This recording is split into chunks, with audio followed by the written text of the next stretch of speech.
ಶ್ರೀರಾಮ ಸಮರ್ಥ. March 6. ವಾಸನೆಯ ಪ್ರಾಬಲ್ಯ. ಯಾವುದಾದರೊಂದು ವಸ್ತು ಉತ್ತಮವಿದ್ದು ಅದು ನಮಗೆ ಪ್ರಾಪ್ತವಾಯಿತೆಂದರೆ ಸುಖಪ್ರದವಾಗುವುದೆಂಬ ಅನುಭವದ ಸ್ಮರಣೆ ಇದ್ದರೂ ಕೂಡ ನಾವು ಆ ವಸ್ತುವಿನ ಸಂಪಾದನೆಗಾಗಿ ಪ್ರಯತ್ನ ಮಾಡದಿರುವುದು ನಿಜವಾಗಿಯೂ ಅತ್ಯಂತ ಅನುಚಿತವಾದದ್ದಲ್ಲದೆ ಪಾಪವೂ ಆಗಿರುತ್ತದೆ. ಒಂದು ವೇಳೆ ನಮಗೆ ಅದರ ಅನುಭವ ಇರದೇ ಇದ್ದರೆ ಅದನ್ನು ಮಾಡದಿರುವಲ್ಲಿ ಪಾಪವೆನಿಸುವುದಿಲ್ಲ. ಆದರೆ ತಿಳಿದೂ ಕೂಡ ಮಾಡದಿರುವಲ್ಲಿ ಅತ್ಯಂತ ಪಾಪವಿರುತ್ತದೆ. ನಿಜವಾಗಿ ನೋಡಿದರೆ ಪ್ರಯತ್ನ ಮಾಡುವುದು ನಮ್ಮ ಕೈಯಲ್ಲಿಯೇ ಇರುತ್ತದೆ. ಅಂಥ ಕಾಲದಲ್ಲಿ ಎಂಥ ಮತಿಯೋ ಅಂಥ ಗತಿ ಎಂದು ಶಾಸ್ತ್ರಗಳಲ್ಲಿ ಹೇಳಿರುತ್ತದೆ.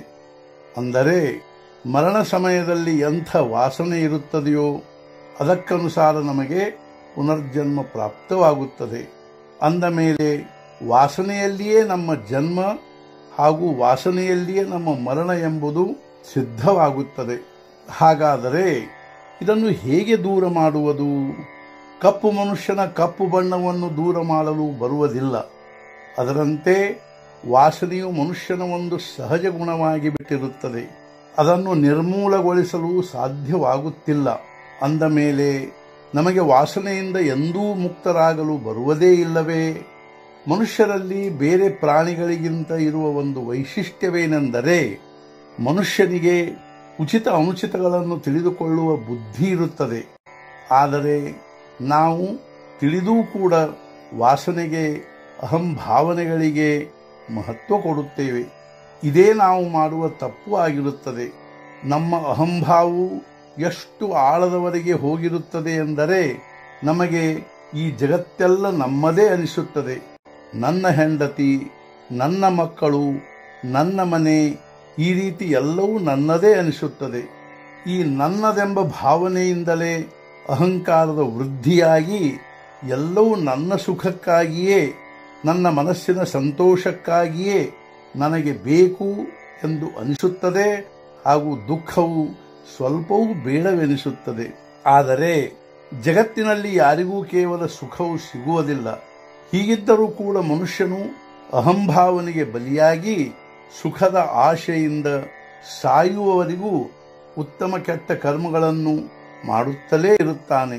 ಹಾಗೂ ಅದಕ್ಕನುಸಾರ ಅವನ ವಾಸನೆಯು ಹೆಚ್ಚು ಕಡಿಮೆ ಆಗುತ್ತಲೇ ಇರುತ್ತದೆ. ವಾಸನೆ ಎಂದರೆ ಅಭಿಮಾನ, ಅಂದರೆ ನಾನು ಎಂಬ ಭಾವನೆ.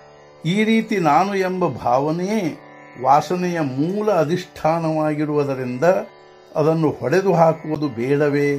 ನಿಜವಾಗಿಯೂ ಮನುಷ್ಯನ ಅಹಂಭಾವನೆಯು ಅವನ ಅಂತಃಕರಣದೊಂದಿಗೆ ಅತ್ಯಂತ ತಾದಾತ್ಮ್ಯ ಹೊಂದಿರುವುದರಿಂದ ಅದನ್ನು ನಿರ್ಮೂಲನ ಮಾಡುವುದಕ್ಕಾಗಿ ಅಷ್ಟೇ ಸೂಕ್ಷ್ಮವಾದ ಅಸ್ತ್ರ ಬೇಕಾಗುತ್ತದೆ.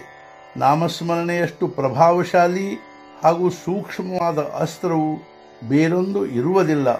ಅದು ಭಗವಂತನಿಗೆ ಅತ್ಯಂತ ನಿಕಟವಿರುತ್ತದೆ. ಹೀಗಿದ್ದರೂ ಕೂಡ ನಾವು ಅದನ್ನು ಆಸ್ಥೆಯಿಂದ ನಿಷ್ಠೆಯಿಂದ ತೆಗೆದುಕೊಳ್ಳುವುದಿಲ್ಲ. ನಮಗೆ ಬೇರೆ ಎಲ್ಲವೂ ತಿಳಿಯುತ್ತದೆ.